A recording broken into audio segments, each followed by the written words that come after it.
Bem-vindos, bem-vindas à sexta live do nosso workshop 15 portas para abrir a escrita. É o sexto encontro, o sexto tema deste workshop. Portanto, vamos continuar a aprofundar aqui algumas pistas, alguns eixos fundamentais da escrita para todos, mas sobretudo da escrita de literatura infantil e juvenil. E depois de na semana passada termos estado a ver, na live anterior, a ver sobre esta distinção entre mostrar e descrever, entre dizer, contar e mostrar, vamos hoje ver vamos ver hoje o conflito. O conflito é muito importante para uma história. Diríamos que o conflito é o nó górdio, desculpem utilizar a expressão latina, mas que é o centro, é o tema fulcral e fundamental das nossas histórias. E, efetivamente, diríamos que sem problema não há história. Isto é, uma história sem conflito, uma história sem problema, uma história sem um dilema, é uma história que correrá o risco de não ser bem sucedida junto dos nossos leitores. Porque nós, quando lemos uma história, queremos um conflito. Diríamos, em certo sentido, que o conflito é o coração pulsante de qualquer narrativa.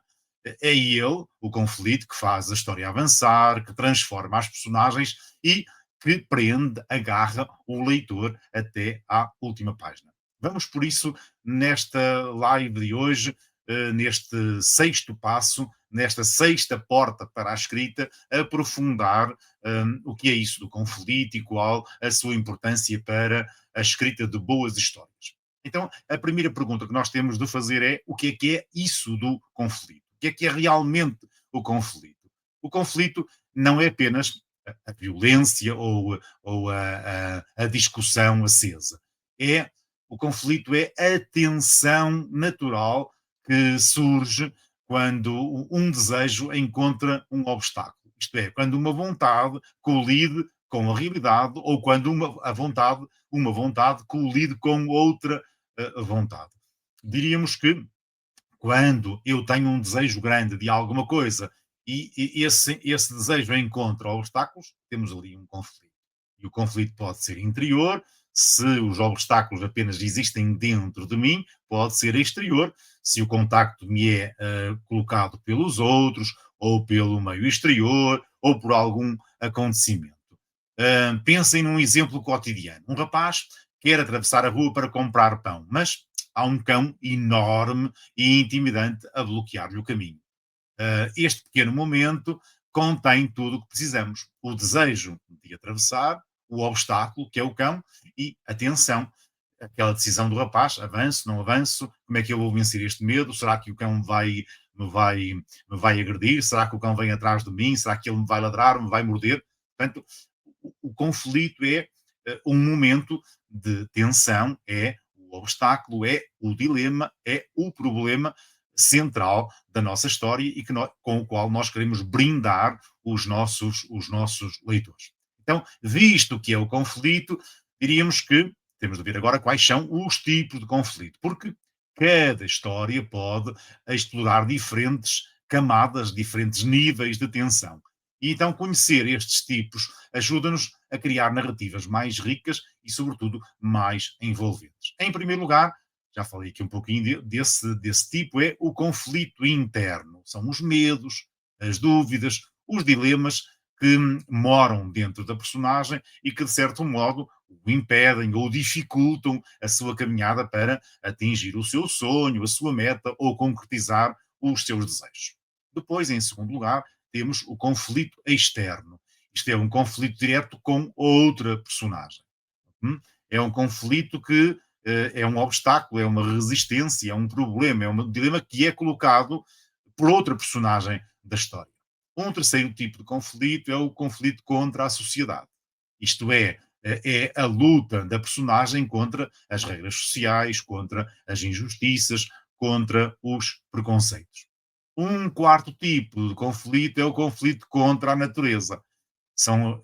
Portanto, a nossa personagem é confrontada com forças maiores, com forças incontroláveis, com limites, circunstâncias que desafiam os seus sonhos e os seus objetivos. Depois, em último lugar, é o, um, o conflito contra o destino, isto é, contra forças que nós não dominamos, sobre as quais não temos grande informação, sobre, de certo modo, alguma coisa misteriosa que se impõe, que oferece resistência, que se contrapõe à nossa personagem. Temos, portanto, 5 tipos de conflito: o conflito interno, o conflito externo, e depois, nos seguintes, o conflito contra a sociedade seria uma variante de conflito externo, o conflito contra a natureza será também, porventura, uma outra variante de conflito externo, e contra o destino pode ser um conflito interno ou externo,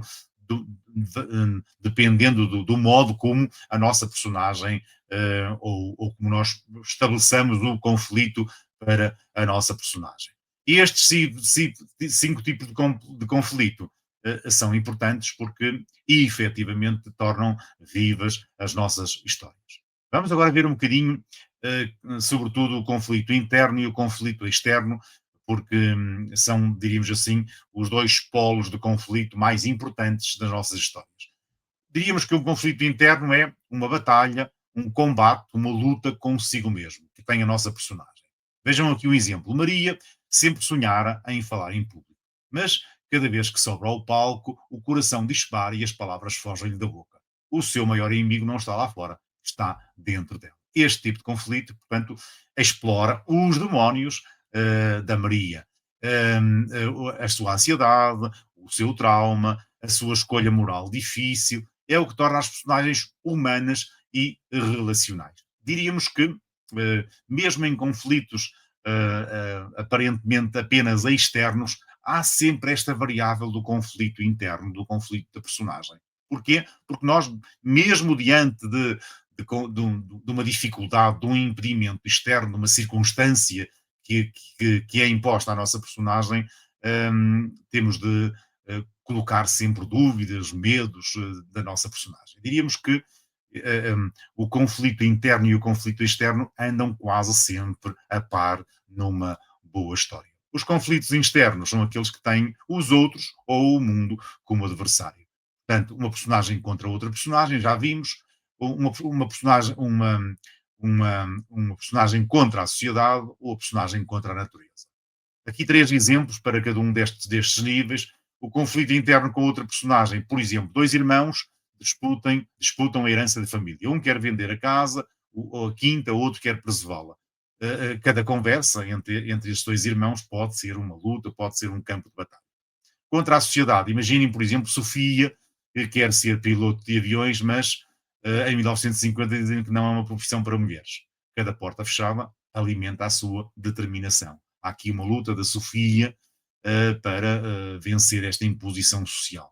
Depois, contra a natureza, imaginem, por exemplo, um pescador que enfrenta uma tempestade brutal no alto mar, as ondas crescem, o barco range e cada segundo é uma luta pela sobrevivência. Temos aqui um exemplo claro de um conflito contra a natureza, um conflito externo contra a natureza.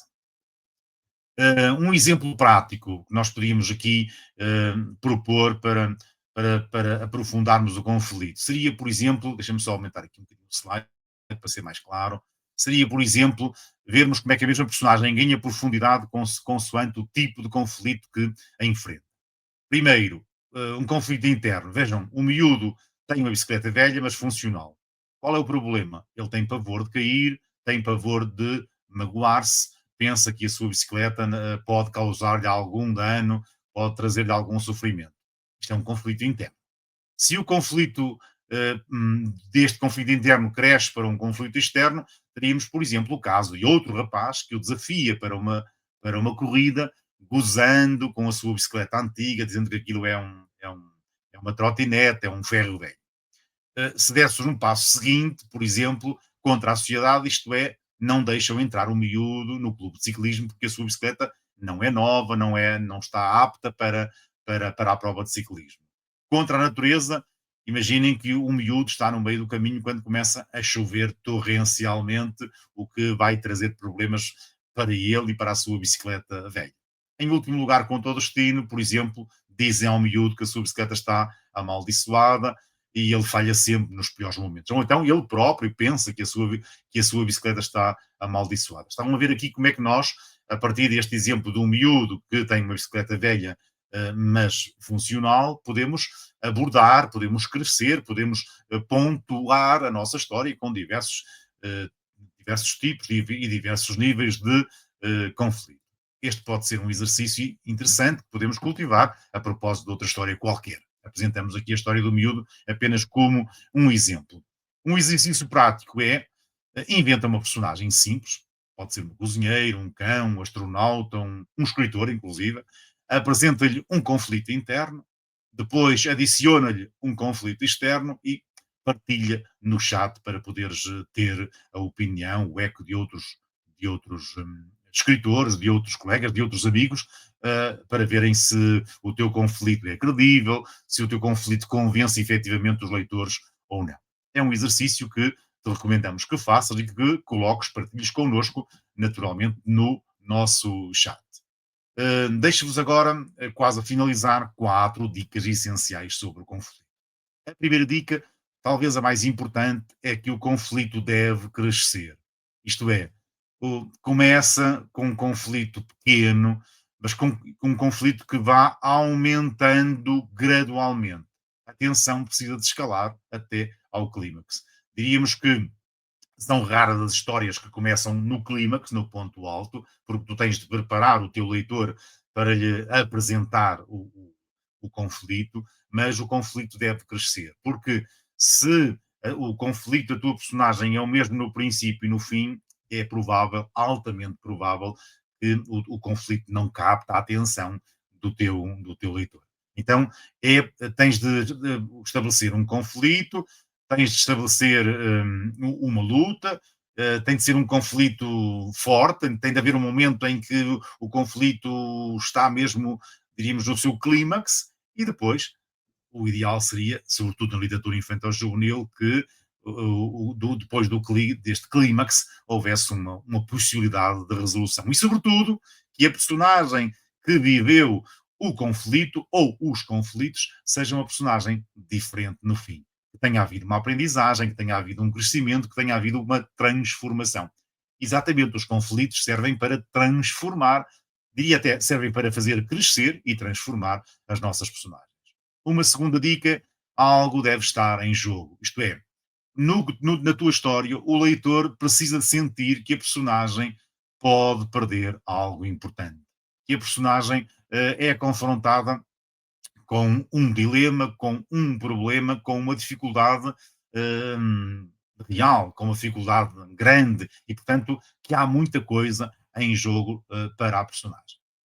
Já referi também, a terceira dica é que o conflito é igual à transformação. Isto é, a resolução de um conflito deve transformar a personagem de alguma forma. Isto é, a personagem que enfrenta um conflito, que supera esse conflito, tem de ser uma personagem diferente depois de superar o conflito. De certo modo, é haver aqui uma evolução, um crescimento, uma transformação. E isso é absolutamente fundamental para tornar cativante e envolvente as nossas histórias para os nossos leitores. Em último lugar, a última dica é: evitem o artificial. Cuidado com os conflitos forçados que servem apenas para encher páginas.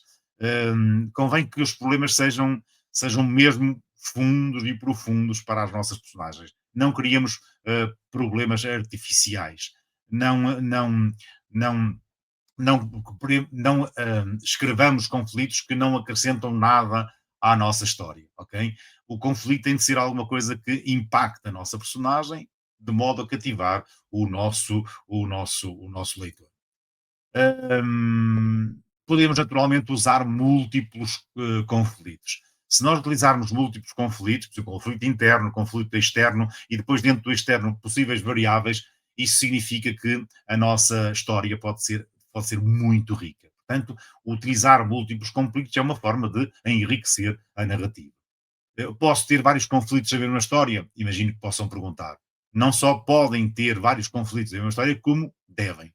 As melhores histórias combinam diferentes tipos de conflitos.